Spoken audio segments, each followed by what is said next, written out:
Hello, ladies and gentlemen, boys and girls. Welcome to VUX World. This is an extra special episode we have today. We are joined by Matt Hartman of Beaterworks, and we're going to be talking all about Beaterworks, all about the voice industry, and all about Matt's Alexa skills experience, the Hearing Voices newsletter, which plenty of you are probably already on if you're involved in the voice scene, and all of that good stuff like that. So delighted to have Matt with us today. Hello, Matt. Thanks so much for having me. Wicked. And we're also joined by Dustin Coates, who is co-hosting once again. Hello, Dustin. Hello, looking forward to it today.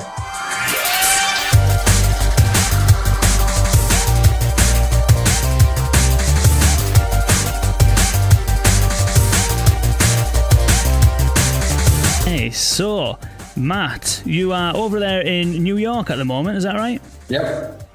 Fantastic. So do you want to, there might be people who are listening who are familiar with Beaterworks, there might be people listening who are familiar with yourself, but for those that aren't, do you want to just give us a little bit of a history behind your background and tell us a little bit about Beaterworks? Sure, I can tell you a little bit about mine and then maybe how it intersects with Beaterworks. Yeah. So I started out as a developer, had built software for a couple of different types of products, and then ended up joining a startup that was a consumer social product kind of in 2010. And that product, that company was backed by Beaterworks. So Beaterworks was a seed investor in that company. Okay. We ended up selling that company to Facebook. I moved on and started I started a company out in Chicago for a couple of years. And then when I moved back to New York, reconnected with a bunch of people from that startup was called Hot Potato. A bunch of people who I'd worked with were around Beaterworks. And so what Beaterworks is a kind of a startup platform.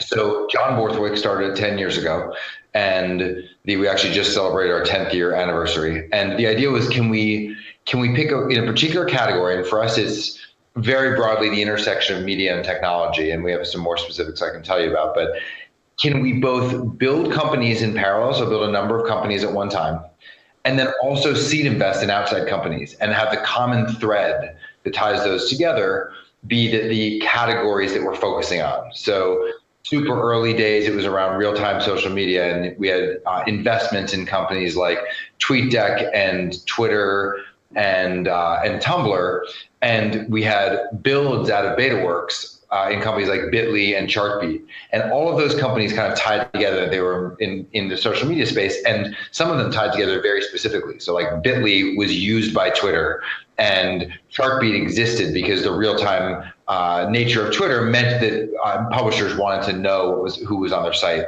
at any given moment.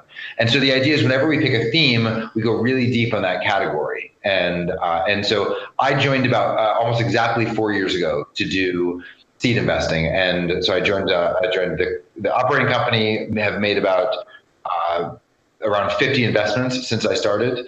And then also we raised a venture capital fund about 2 years in. And so I've been, John, me, and then I have a partner based in San Francisco, Peter Rojas, who's are the three of us focus on the investment fund. Wicked. So what does a typical day look like for you then at Beaterworks? You've obviously got, if you build, so Beaterworks build software themselves as well as invest in companies. It sounds as though you're more on the side of searching for companies to invest in. Is that right? What does a typical day look like for you? Yeah, so a lot of my time is meeting with brand new companies, learning a lot. So meeting with companies that are building in all kinds of different interfaces. One of the things we think about is every time there's a new interface, what is the new way that people are going to communicate inside of that? And then additionally, are there business models that are brand new, that are reflective of new emerging consumer behaviors that are really tied to tech and tied to data? And so I spend a lot of my time just meeting with new companies. Many of them are around our very specific themes. And then when there are things that are interesting a bit outside of our specific themes that we think we might want to get into and learn a little bit, we'll talk with companies, partner with companies as well. But my main part of my day is talking with new companies and then also supporting our existing portfolio companies. And then, of course, helping the companies that are in our office that we're building here. Cool. And So it started out looking predominantly at social media tools and things like that. So things like TweetDeck and Tumblr, they predominantly kind of social media focused. So what's led BetaWorks then into the kind of conversational and voice space? Where did all that come from? So I think if you think about the arc of how technology has progressed over the last decade, which is when BetaWorks started, the BetaWorks sort of came to be when everyone was moving from desktop to the web, and then really from the web to the social web. And I think then the next wave was people moving to mobile. So we had a whole bunch of companies that were focused exclusively on mobile or mobile first. I would argue, I said Twitter was social, but it's almost more of a mobile first product. We invested in Venmo, which is again also very mobile first. It kind of makes the most sense when you're on your phone. And then I think when I joined, what we started to think about a bit was, what is after the home screen? What's your post-home screen world look like? Where are the places where the next set of apps are going to live? And we started to see a couple of things. One was that it's harder and harder for for developers to get their apps downloaded, meaning it's more expensive, you have to do more marketing. And then when we look at sort of what we think of as the post-home screen world, what are the new places where software has surface area to exist? So one of those places is in the camera, in sort of computer vision and augmented reality. Virtual reality is taking a little bit longer. We don't know when those consoles will really be at scale, but virtual reality is certainly one. Conversational software, meaning products that exist in the messaging layer. So we built a company here at BetaWorks called Giphy, which is a search engine for animated GIFs. And it exists in SEO, but it also really, a lot of the places that people use it are inside of Slack, inside of Facebook and Twitter, inside of Messenger. And so it's almost like inside of the messaging become this new communications layer. And so things like conversational software, the ability to be able to sort of text with a server, it became a new thing. So that was another category. And that one of the big areas for us in conversational software is not only typing, but it's also speaking. And with the rise of smart speakers, we got really interested in voice as a user interface. And Matt, you've written and spoken a lot about what you call on-demand user interfaces, which I think ties in here. Sure. Can you talk about what that is?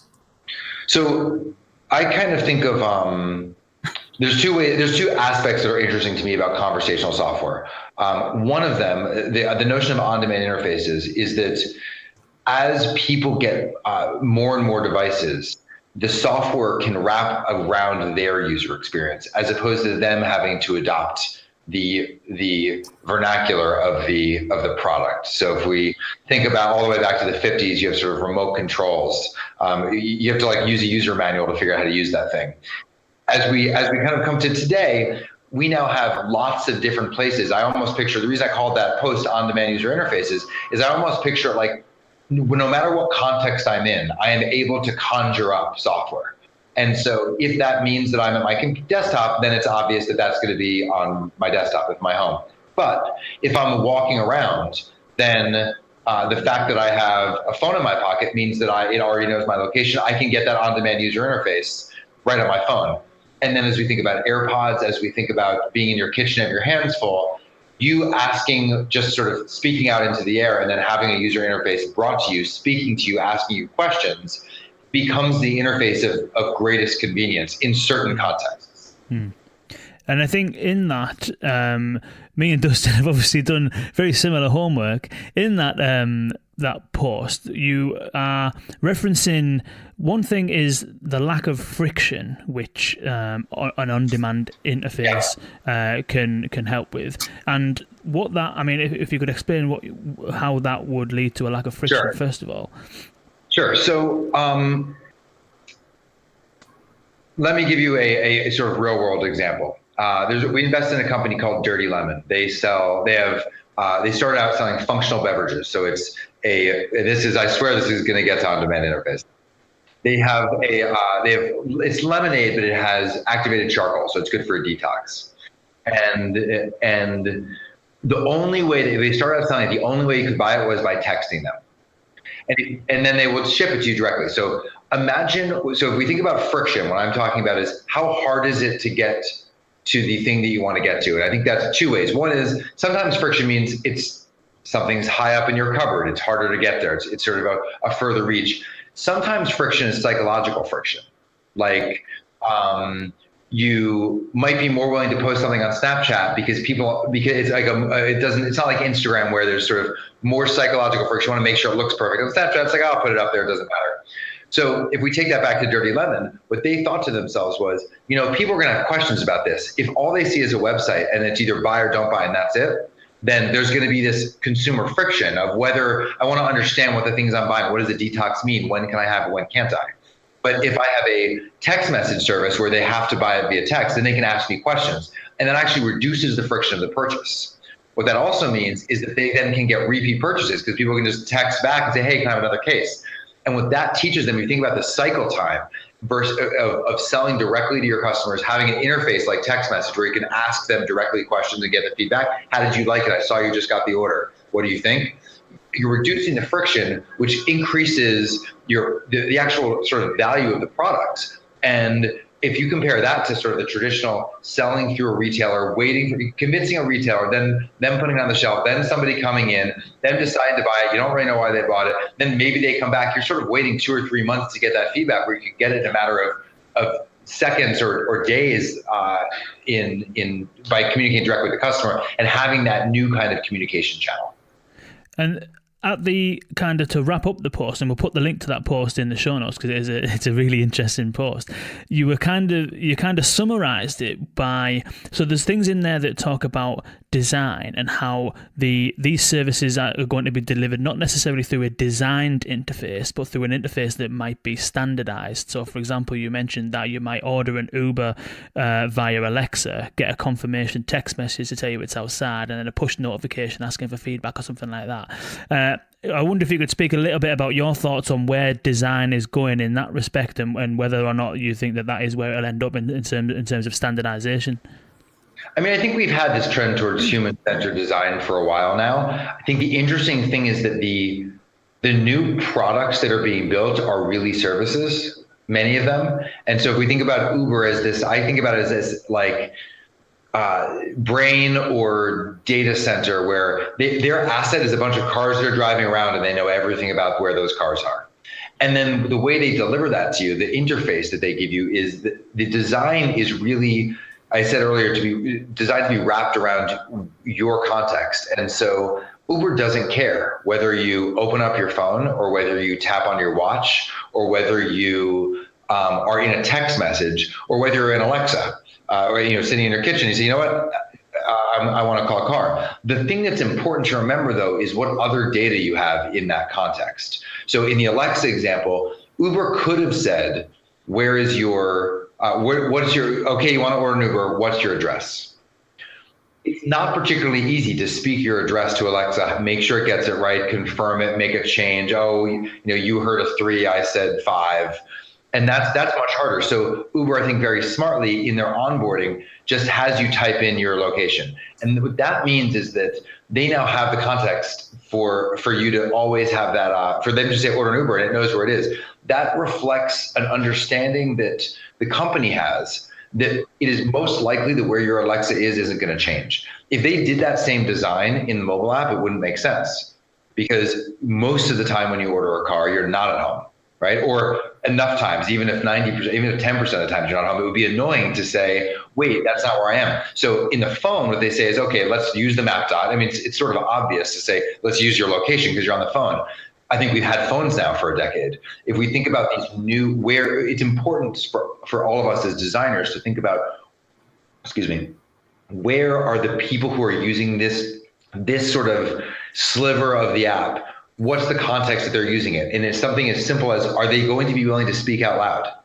If they're in the office next to a bunch of coworkers in open space, then a user interface that requires them to speak out loud may not be that convenient. If they're walking around looking at the screen, may not be that convenient. And so having something that speaks into their ears might be a really good interface. And so just sort of marrying those things and making sure that you use the data from other places to make the easiest possible, the most frictionless experience. And it sounds as though in that respect, and that example you give is a company that has a core of data and technology that essentially, and that's I think another point you mentioned, a core of data, that brain of data and technology that then feeds out into these other channels. Going into the voice space, is that where you see voice ending up? Is very much one slither, to use your words, a slither of interaction as part of a broader set of communication tools? Yeah, so I think there's probably two kinds of companies that will get built.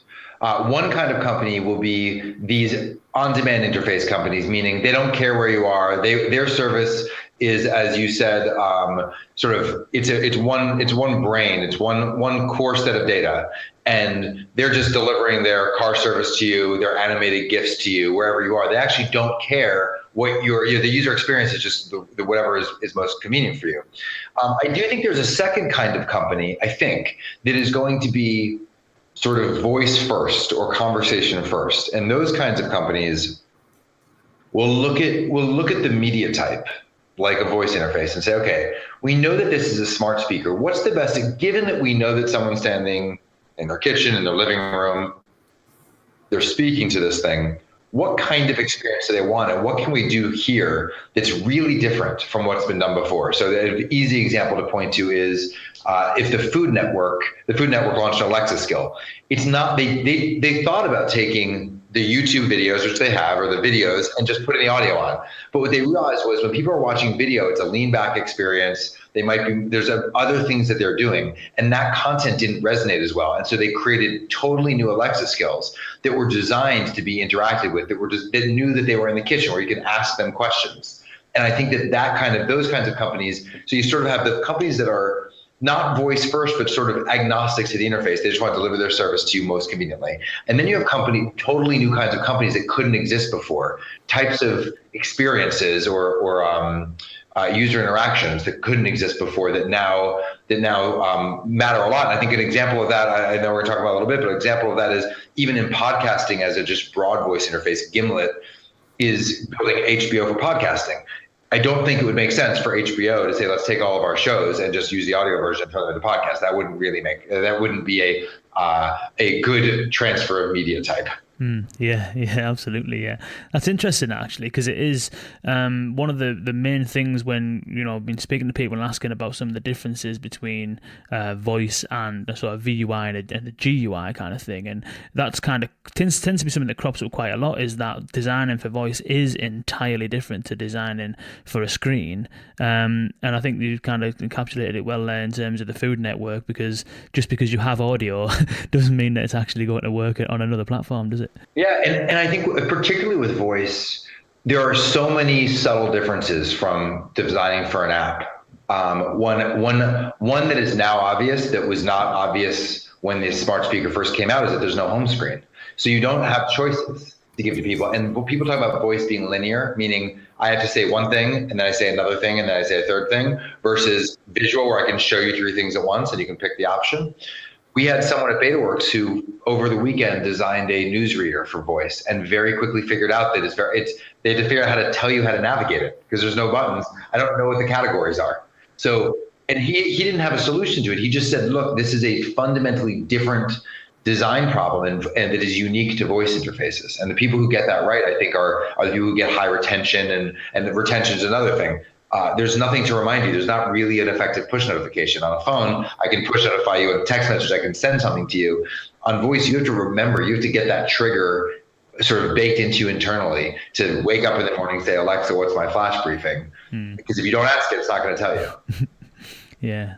So you mentioned BetaWorks, a little bit about BetaWorks at the beginning. I wonder if we can just circle back slightly and talk about Voice Camp, which happened last year? It was this past I think this past fall. We did it I don't even know what month it is. So we did it last year. So what we do at BetaWorks, I mentioned earlier, we started out building companies and seed investing in outside companies. And what we started to notice was that as these new interfaces emerge, a couple of things happen. One is companies that aren't doing that well start to pivot into those new categories because investors are looking at them. Sometimes that works, sometimes it doesn't. And then the other thing that happens is a bunch of new people who are excited about that technology start building new things from the ground up. And so what we decided was, for these new categories where we're really interested, we want to dive deeply, what if we go a little bit earlier than we normally do? And we do pre-seed stage investments in these companies, in just a handful of companies, so 5 to 10. And we invite them to come in, work out of the BetaWorks office for 3 months, and treat them almost as if they're a company that we've started, in terms of, we have at the top level of BetaWorks, we have at sort of the corporate level, we have data science, branding, design, so people, fundraising, people who can help with that, and open those services up to, we don't usually open them up to outside companies, but say to companies, look, you're coming in, your pre-seed stage, we'll help you put together your, sort of test your product, think through the product, introduce you to a bunch of partners. So in voice, Google Home was a partner, Amazon Alexa was a partner, Microsoft has interesting speech recognition, speech generation is their partner. So truly accelerate the development of the products that these people are building, and then help them hopefully raise outside capital, build a business. And so that's what we did with Voice Camp. We started that out with chatbots and conversational software. We called it Bot Camp. And then the next one we did was around voice interfaces, and we called it Voice Camp. Cool. And so one of the things that came out of that was Jove, and we've spoke to Jan Koenig last few weeks back from Jove. That was really, really interesting. What other things? Obviously, Jove must have interested you. What other things about Voice Camp did interest you? And is there any other companies within there who you either invested in or kind of keeping an eye on or anything like that? So we invested in all we had 8 companies in Voice Camp. We invested in all the companies, and that's the part of being in Voice Camp, is we make an investment. And so you mentioned Jove, and they were thinking about the context first in a very similar way that we've been talking about.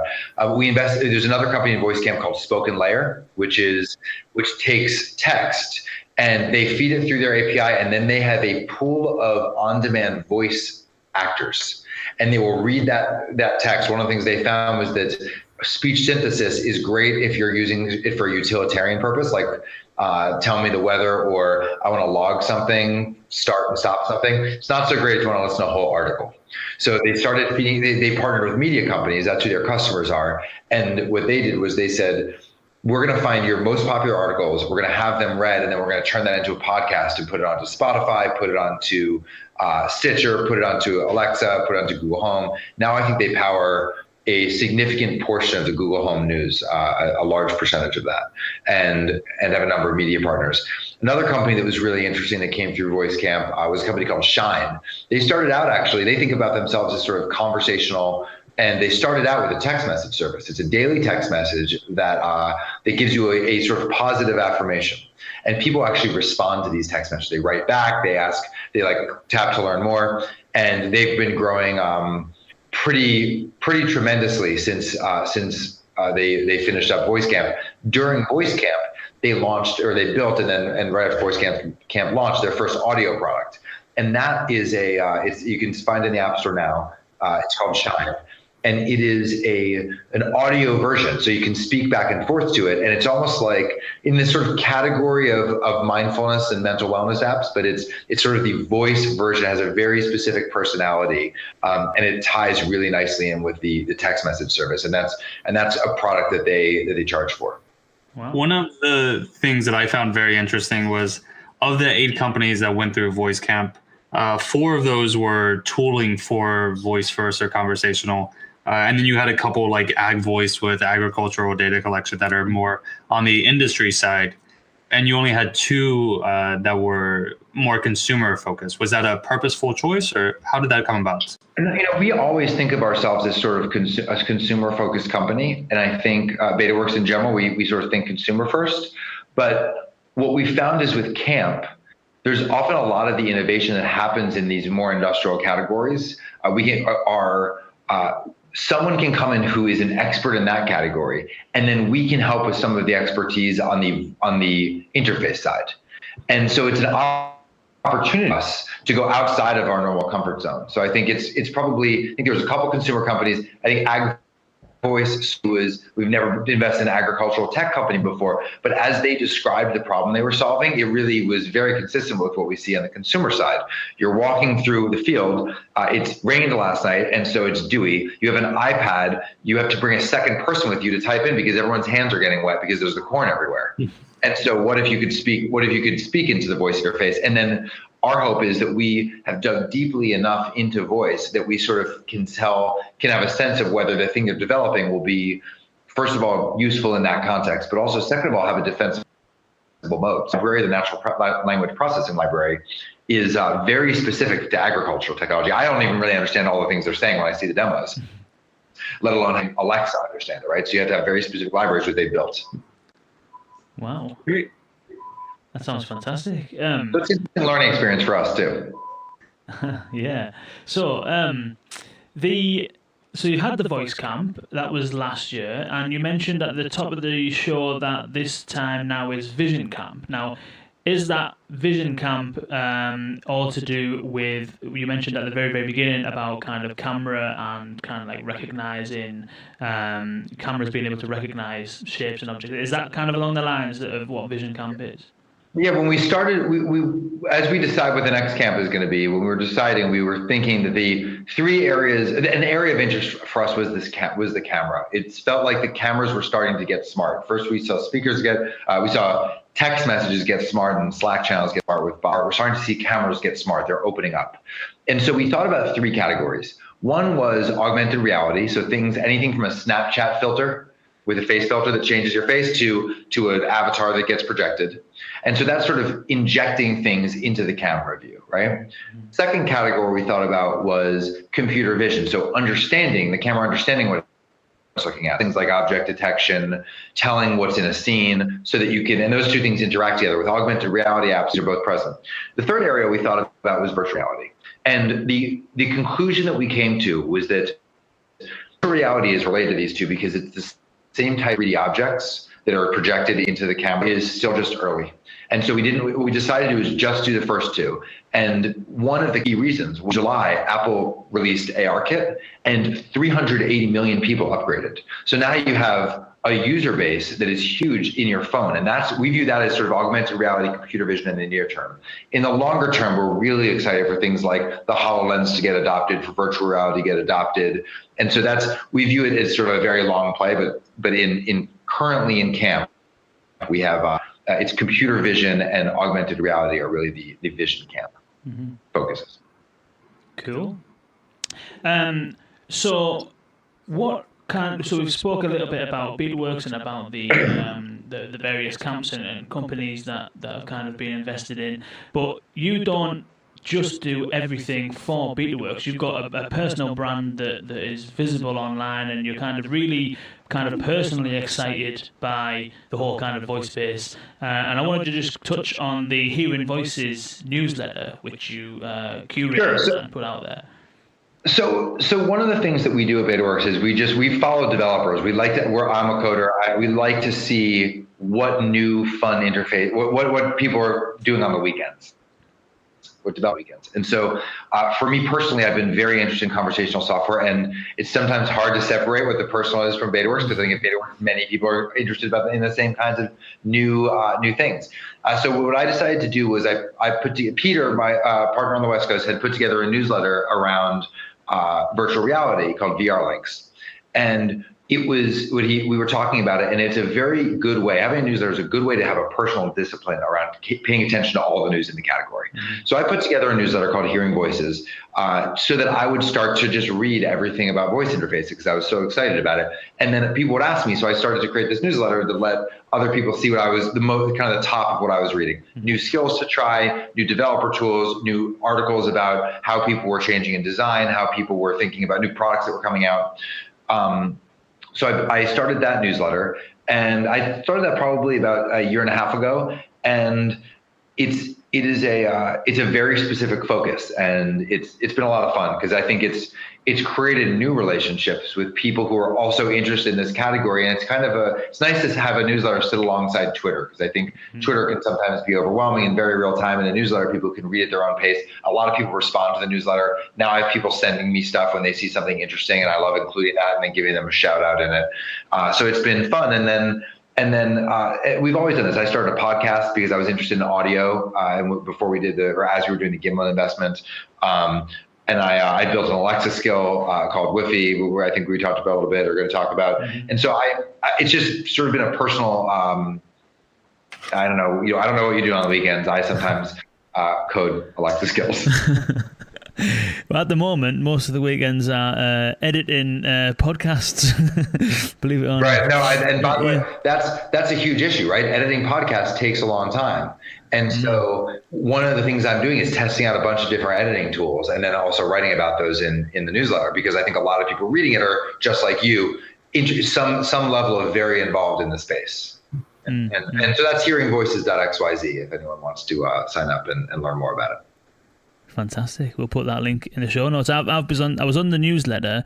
I've been on the newsletter for a while, and then it was just a happy coincidence that I think it was Jeff Smith who was on episode 4 talking about all about conversational AI, kind of introduced us and said that he kind of curates the Hearing Voices newsletter. I was like, oh, that's how coincidental is that? I've been looking at that newsletter for the past few months. Well, that's great. And it creates these kind of relationships too, which is great, because I think a lot of what everyone's learning alongside each other at the same time. And so it's part of it is just trying to find ways to create community around voice interfaces. And you're doing, I think what you're doing is a big piece of that.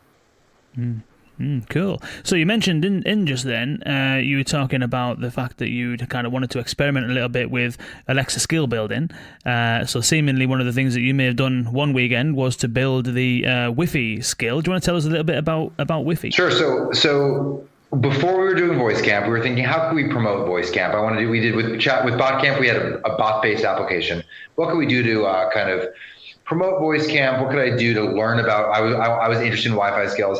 And so what happened was I actually made an Alexa skill for my friend for his wedding. I gave him an Alexa, and I made a custom skill for him, and it did three things. And this was it was like purely on the developer mode. I added him to be a developer. So this skill is not in the store. And I recorded a bunch of his friends giving him marriage advice. So he could ask it for marriage advice and it would tell him the answer. He could ask it. There was something, it would welcome certain people into the room. So all of our friends, it had like a little sentence. I would say, hi, Matt, thanks for buying me, or something like that. Or thanks for giving us this Alexa. And then, but something like sort of cute around each of the friends. And then the third thing I thought of was, everybody, when you walk into a room, when you have a friend come over, they always ask you the Wi-Fi password. And often it's something really long and annoying. And so like, if you're my parents, you write it down and put it on the kitchen. And then you're kind of like typing it down and you get one letter wrong and it's off. And I was thinking so the third thing I had to do is I added their Wi-Fi router name and password. So you could say, tell me the Wi-Fi password. So anybody who came over, they could say it and you could hear it and then just type it in. So you didn't have to look back and forth. And I showed it to them and they liked it. And then I told a couple of people about it and they were like, I want that. And so I built this skill with a friend of mine named Or Arbo, he created an app called Yo a while ago that got popular. And he and I built this. I built a version of this, and then it was a very rudimentary version. So he helped me build the production level version. And this skill, all it does is you put in your username and password, and then your Wi-Fi name and password, and then anyone who's in your apartment, so or your house in New York, or in apartments, can ask it the Wi-Fi name and password, the Wi-Fi name, and it'll tell you the name and password. But it only, security-wise, they're in your apartment, so presumably you're open to giving them the Wi-Fi. And so I launched that, and then I sort of I launched it. I learned a lot from it. One of the things that was interesting that we had to deal with was onboarding. It's actually hard to speak your password into Alexa because you have weird symbols and stuff. So what we ended up doing was you say your phone number into it and it texts you and you type in username and password. And then from then on, it will speak it to you. So that was a skill we made. And then I kind of forgot about it. And then more recently, I think I was telling you that I started getting emails from Amazon saying if you're in a certain one of the top skills. I mean, it's not super popular, but one of the top. If you're among the sort of top skills, they won't tell you a lot of details about it, but they'll start to pay you so you kind of keep development going. And so I got an email saying, Alexa, the Wi-Fi skill is one of the more popular skills, so we're starting to pay you. And so now I realize I got to go back and start to keep it more up to date. But when I looked back I didn't realize it had over 10,000 people had installed it. So that was sort of exciting to see that. I don't know how they found it. This goes to what problems are in voice. I don't know what discovery was. I'd be annoyed with myself if I was pitching myself that I didn't know user acquisition was, but it was starting to get some popularity. Wow. And it was quite, you mentioned when we spoke before, it was quite had a big spike over Christmas, didn't it? Yeah, it was interesting. That was when I started to get the emails from Amazon, because I think what happened was we weren't doing anything differently. So I think what happened was a lot of people bought Alexas over the holidays, and we saw a giant spike. And so it was just interesting to see that in our data, we could see in installs that there was a big surge in Alexa ownership, and they've done a great job getting. I've heard, I don't know what the real numbers are. I want to say there's like 30 million, or that's what was projected to be the total number of speakers in homes. Yeah, we were speaking to I think Vasily Shinkarenko from Storyline the other day, and I think he said it was something around about 40 million. Is that right? Yeah, something like that. It may have exceeded the projections. Yeah. Wicked. I'm getting married at the end of the year, so I think you maybe should start developing that marriage advice skill as well. So that was presumably your first kind of dabble with Alexa skill development. Yeah. And you wrote a post also about some of the things that you learned about it, which we'll put in the show notes. I wonder if you can touch on some of the things that you learned while you were going through that development process. Yeah, I mean, I learned a lot. One of the things was just how hard retention is in voice. And when I think back, this skill sounds like it's going to be useful, but when you think about the actual implications of what it means, you as the guest coming over to my house or my office asking for the Wi-Fi password, you need to know that I have Wi-Fi. Until Wi-Fi is a sort of a household name, you don't know to say Wi-Fi, please tell me the Wi-Fi password. And so that was sort of a mistake that I made in the design. I mean, I'm not sure there's an answer for it. It may mean that it's not a great use case, but I thought that was a mistake. I think that one of the things that worked surprisingly well was the text message onboarding. I think that people have I am confused still when Amazon says, go into the Alexa app and then you have to search for the skill you already have, and then you do the onboarding, you have to link your account. It's not so easy. And I think having the text message really reduced the friction. We were talking about reducing friction earlier. The interface, if you think about it, it's easy to speak your phone number. Not asking anybody to go to a computer. So that was one thing. And then having them be able to text back was very helpful. Another thing that I think was really helpful was that we did early on, we had a text, a box on the sign up page. So if you learned about Wi-Fi at work, but your Alexa was at home, we had a thing to say, give us your phone number and we'll text you tonight. And that was another one. We're just trying to think of what are the things that are going to prevent people from doing this. I noticed this with myself. When people send iPad apps to test, my iPad's at home. And so I can never test it during work, so I have to remind myself to test at home. And I think that if you look at iPad adoption, the apps are harder to get adoption for, because I think part of the reason is just because they don't go viral, because people don't always have them, versus if I have my phone and you tell me something, I can download it right now. And so I think it's always to me about learning about how people are behaving with technology. Yeah, and I think that really goes back to what you were talking about earlier about the reducing the friction. It seems like that you really built that in the skill from day one. Yeah, and that was part of the fun of it, right? It's like part of the fun of designing these things is no one's really had to tackle these issues before, and you get to try your hand at what you think is going to work. And then the reality is you put it out there, and then you see how people react, and then you iterate and see what changes. And you do a couple of different tests and see what works, and hopefully track all of the ways people are acting. And we, as a result, ended up with a whole lot of people who made it through onboarding who gave phone numbers and who installed the skill, which is kind of cool. What we didn't anticipate was the low retention. Well, I shouldn't call it retention. It's not a frequent use case. So people have it on their Alexa, but they might only ask it what the Wi-Fi password is once or twice a month, which is fine. That's what it's designed for. Mm-hmm.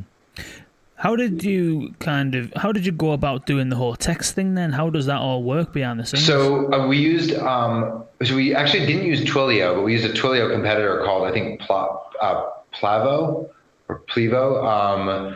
It's just a less expensive version of Twilio. All that happens is in the background, what happens is you enable your skill, it hits a server. And that's our software. One of the pages talks to Alexa. Another page will end up hitting the text message service. But it's just sort of using Twilio. It's a Twilio-like product in the background.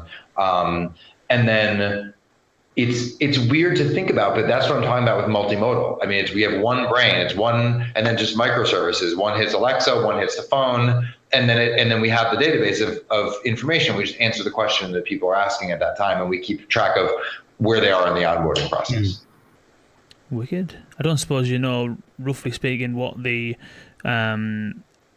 sort of success rate of that onboarding process is. Have you able to track the text messages to installs and stuff like that? You know what? I need to look. It's a good question, and I would know. We actually had an error in the text message, which I found out recently when Alexa started emailing me, and so we had to. So I'm now in the process this weekend of going and getting everything set back up. And I think at some point, and this isn't a service that I want to keep maintaining, so at some point I'll probably see if somebody wants to take it over. Mm-hmm. So we'll see where that goes. Yeah, and one of the maybe potentially a contributing factor to that would be: are you still getting paid from Amazon for it? Amazon still pays a lot. It's not a lot of money, but Amazon pays enough for us to sustain sort of sending a text message and paying for a little bit of extra development work if we want to outsource that, but we just do it ourselves.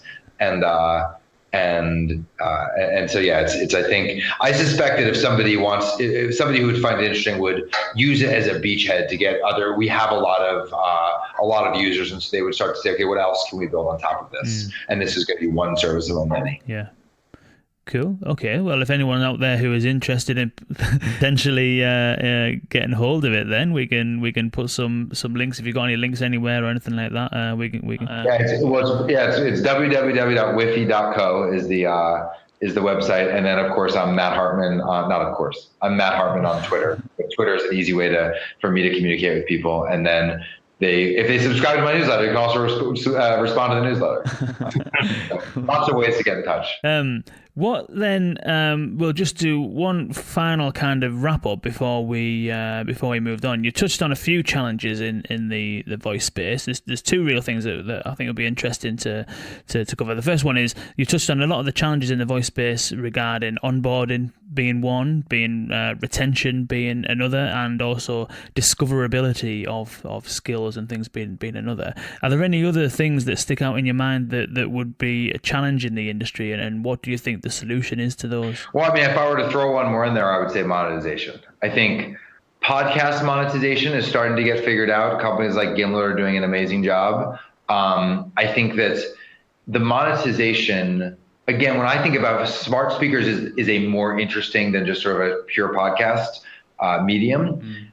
There's a lot. Alexa happens to be paying, Amazon happens to be paying people who have Alexa skills, but they could decide to turn that off tomorrow. It's not lost on any developers of Alexa that Amazon has everyone's credit card number. So if they turned on some kind of payments, that would work. But there's real platform risk there, right? If Amazon's business is selling things to you, and so if you were to create a competitor to that, would they like that? Would they shut you off? I don't know. And so I think figuring out what monetization looks like in skills, whether that's things that people are willing to pay for, whether there's an ad network to be built there. I think that's a big open area, and it's in some ways isn't necessarily an area where startups can tackle on their own because there's so many big companies that are controlling the end user points in this category. And finally, then when we spoke on the phone previously, we were kind of talking about the general voice scene and stuff like that, and you mentioned that New York, where BetaWorks is based, is quite a vibrant place for voice and for the voice industry. Is there any companies out there who are exciting you at the moment over in New York? Sure. Yeah. I mean, I think one of the reasons New York is interesting is because there's media here. There's a lot of content creators. There's a lot of taste in New York. Mm-hmm. And so a company that I don't think we've talked about yet is Anchor, which is a audio first voice platform. And then they just launched actually the 3.0 version and are doubling and tripling down on podcasting. I think part of the reason that they can be successful is because they're in New York. Mm-hmm. They are so close to these people who are former radio, former journalists, or journalists who are now exploring the audio medium. New York Times Daily has sort of exploded in that space in New York. I think you have a lot of creative talent that is very excited about audio, and there's this sort of podcasting renaissance and audio interface renaissance that's happening here. So I think that's part of the reason that a lot of this is happening in New York. Wicked. Cool. Before we wrap up, Dustin, have you got any other questions for Matt before we... Yeah, Matt, what are the future skills you're going to be building on the weekends? What do you want to see on Alexa? One of the things that I have always wanted, I think, sometimes you think you want this stuff and then you build it and you realize it's not right, doesn't really fit your context. But when I walk around, I listen to a lot. So I listen to audiobooks, I listen to podcasts, I listen actually to articles read to me by Instapaper. Instapaper there's a button where you can create a playlist and it'll read it in the Siri voice. And so I started to do, one of the categories I want to listen to is my email newsletters. So what I do with that, my hack for it, is I forward an email newsletter I want to listen to. I forward that to my Instapaper account. There's an email address for my Instapaper account. And then it shows up in Instapaper and I can listen to it. What I would love is for some sort of like podcast version of the newsletters I get, because they're relatively short and then I don't click on all the articles. And so if there's something, it'd be cool if there's a voice interface where I listen to it. And then if they said, oh, if you want to read more, like, say something, say yes. And we'll just email you a link to the article, or we'll add that to your queue so you can just keep almost navigating like an audio browser. And I think I think I want that. I don't know. I don't know if reading it in sort of that automated Siri voice is good enough, but I think that some of the the text to speech is getting pretty good. Fantastic. That sounds like a decent idea. I think I'd jump on that as well, actually. It's hard to get time sometimes, isn't it, to read everything. Fantastic. Okay, then. So, Matt, you mentioned where people can get in contact with yourself, and we'll put those kind of contacts on the bottom. But do you want to just refresh that in terms of where people can reach you? Yeah, I'm active on Twitter. My DMs are open. It's at Matt Hartman, and then my newsletter is hearingvoices.xyz. Fantastic. Thank you very much, Matt. Thank you so much for having me, and I look forward to being a subscriber. That was Matt Hartman from BetaWorks. That was a really interesting episode, that completely different to some of the stuff that we've been doing in the last few episodes, which I think is really refreshing. That he's such a visionary, Matt. I mean, he completely gets this industry. He completely gets the where this can head.